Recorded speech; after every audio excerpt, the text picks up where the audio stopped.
नमस्कार दोस्तों, मैं आनंद सिंह आप सबों का स्वागत करता हूं जीएसए इंडिया पे। दोस्तों, एक बार फिर से बात करेंगे अर्णव गोस्वामी के मुद्दे पे। जैसा कि आप लोग जानते हैं, अर्णव गोस्वामी को कल सुबह अरेस्ट किया गया था सुबह। उसके बाद यह माना गया या मुंबई पुलिस के द्वारा यह समझा गया कि यह मामला पुराना है, तो शायद कहीं इसमें जमानत मत मिल जाए।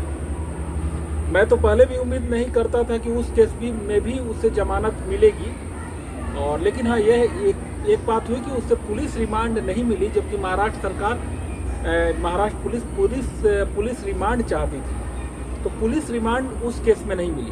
बाद में फिर यह समझा गया कि यह केस थोड़ा कमजोर है, कोई ऐसा केस लगाया जाए कि जिसमें जल्दी जमानत न मिले, बेल नहीं मिले, इसलिए महिला वाला धारा प्रयोग किया गया और अर्णव गोस्वामी पर एक महिला कांस्टेबल से बदतमीजी करने का केस लादा गया, जिसके तहत शायद धारा 354 जो छेड़खानी वाली धारा लगाई गई है कि उसमें जमानत नहीं मिलती है, क्योंकि उसमें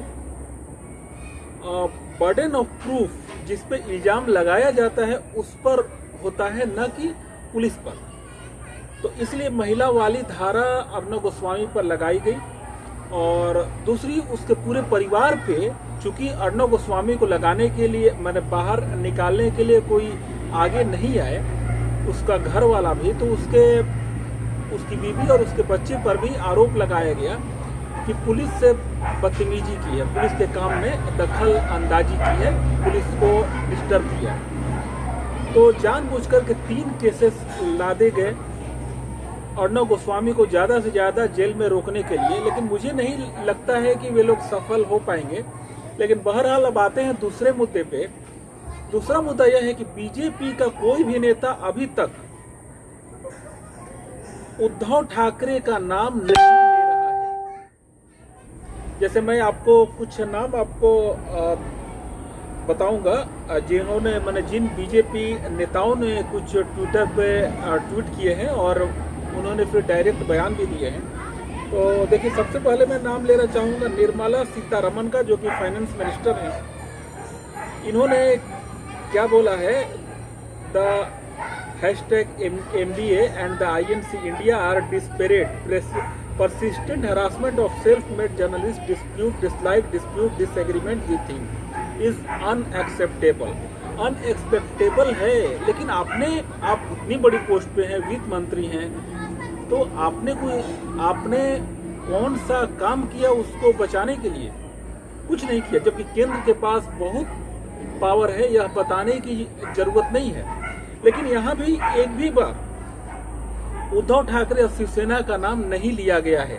अब हम आते हैं प्रकाश जावड़ेकर।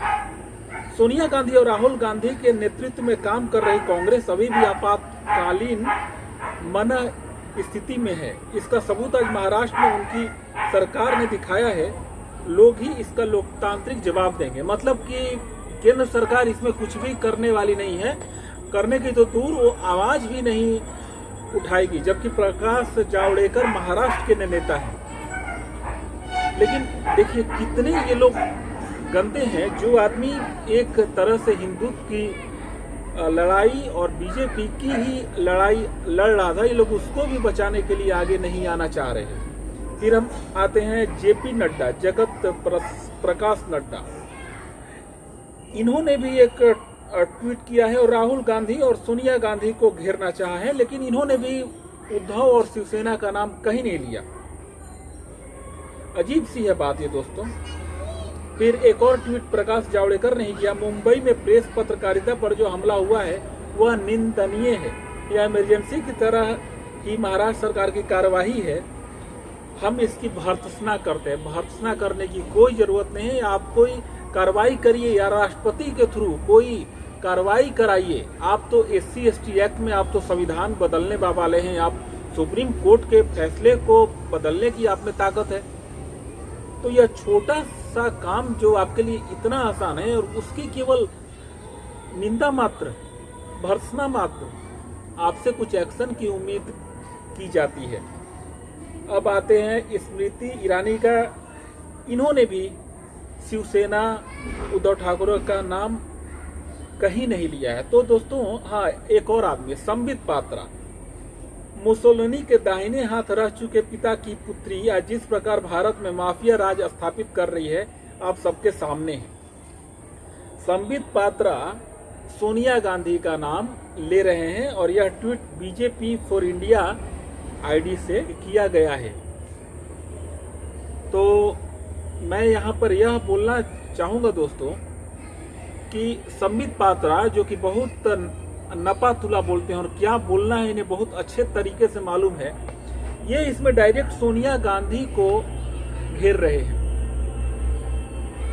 मतलब ये सब कुछ अनायास नहीं है, पूरी प्लानिंग के साथ क्या बोलना है क्या नहीं बोलना है इसकी पूरी तरह से मीटिंग हो चुकी है और जानबूझकर के शिवसेना और उद्धव का नाम नहीं लिया जा रहा है, क्योंकि इनको कहीं ना कहीं लालच है सत्ता में आने का, चाहे जैसे भी आए।